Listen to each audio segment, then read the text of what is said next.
بسم اللہ الرحمن الرحیم۔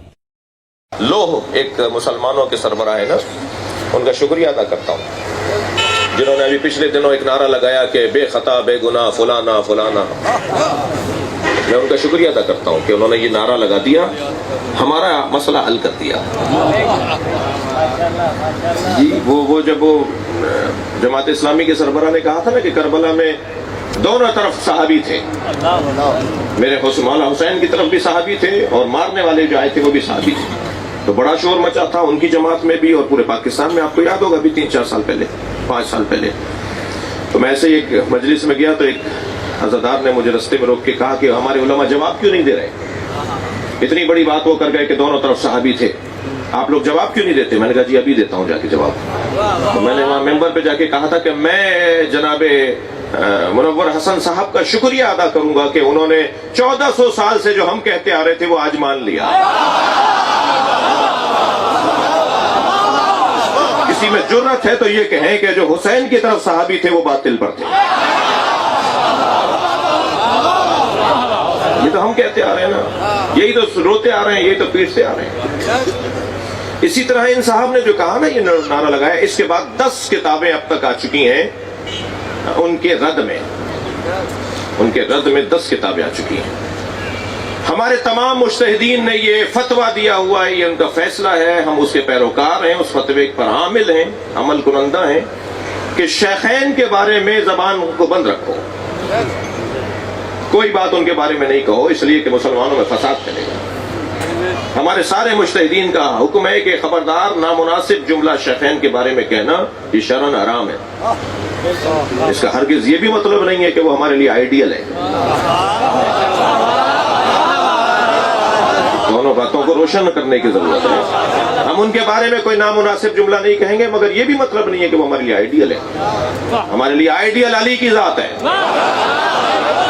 ہم بعد از پیغمبر اگر کسی کو نمونہ عمل مانتے ہیں تو مولا علی کو مانتے ہیں۔ دوسروں کے بارے میں ہم بات نہیں کرنا چاہتے، کوئی بات نہیں کرنا چاہتے، کوئی گفتگو نہیں کرنا چاہتے۔ سمجھ ہے نا بات کی؟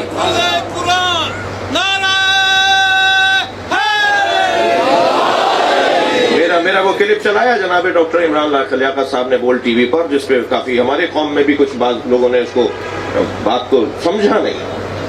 اگر میں یہ کہہ رہا ہوں کہ حضرت عائشہ کے بارے میں نامناسب جملہ کہنا شرعاً حرام ہے، تو یہ میں نے کب کہا ہے کہ وہ ہمارے لیے آئیڈیل ہے؟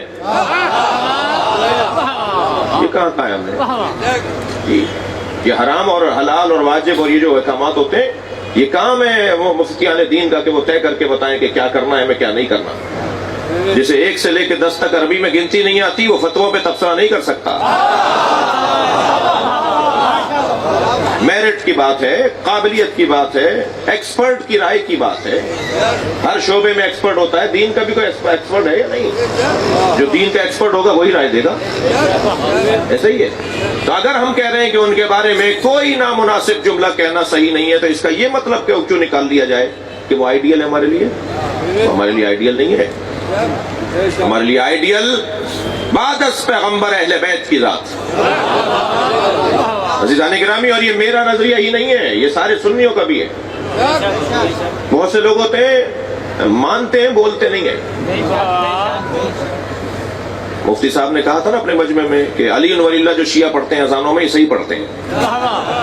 تو ایک صاحب کھڑے ہو گئے جو سنی تھے، کہنے لگے مفتی صاحب شیعوں کا تو یہ نماز ایسی ہے، روزہ ایسا ہے، فلاں فلاں فلاں، ایک لمبی لسٹ بتاتی۔ تو انہوں نے کہا مجھے اتنا بتاؤ، شیعہ جو کلمے میں پڑھتے ہیں، اذانوں میں پڑھتے ہیں علی ولی اللہ، علی اللہ کے ولی نہیں ہے؟ اپنے سارے مجمع اہل سنت بھائیوں کے سارے مجمع سے انہوں نے اقرار دیا علی اللہ کے ولی نہیں ہے۔ سب نے کہا ہاں علی اللہ کے ولی ہیں۔ کہنے لگے بس یہی فرق ہے، تم مانتے ہو بولتے نہیں ہو۔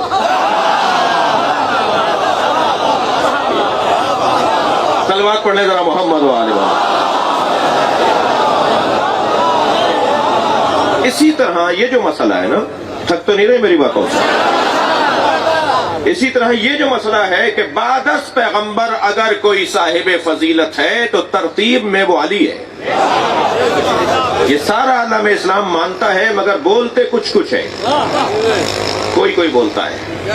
ہندوستان میں یوم حسین ہو رہا تھا، خواجہ نظام الدین ثانی، یہ جو دہلی میں جو مزار ہے نا نظام الدین اولیاء کا، ان کے سجادہ نشین، وہ خطاب کرنے آئے کہنے لگے سنو بھائی میں سنی ہوں مگر تفضیلی سنی ہوں، اور تفضیلی سنی اسے کہتے ہیں جو بعد از نبی علی کی فضیلت کا قائل ہو۔ پھر اپنے مجمع کو سمجھانے کے لیے کہنے لگے سنو ترتیبیں دو طرح کی ہوتی ہیں، ایک ترتیب فضیلت ہوتی ہے، ایک ترتیب خلافت ہوتی ہے۔ علی ترتیب خلافت میں چوتھے ہیں مگر ترتیب فضیلت میں پہلے ہیں۔ اب یہ سنی عالم کا بیان ہے، میرے بھائی بڑے بزرگ عالم کا بیان ہے، انہوں نے کہا ترتیب فضیلت میں علی پہلے ہیں۔ تو مجمع میں سے ایک صاحب کھڑے ہو گئے، کہنے لگے مجھے ایک بات کا جواب چاہیے۔ فرمانے لگے کہو کیا کہنا چاہتے ہو؟ کہ مجھے یہ بتائیے جو ترتیب فضیلت میں پہلا ہو اسے ترتیب خلافت میں بھی تو پہلا ہونا چاہیے۔ تو الجھ کے کہنے لگے، الجھ کے جواب دینے لگے، کہنے لگے تمہیں 1,23,999 پیغمبروں کے بعد آنے والا پہلا سمجھ میں آتا ہے؟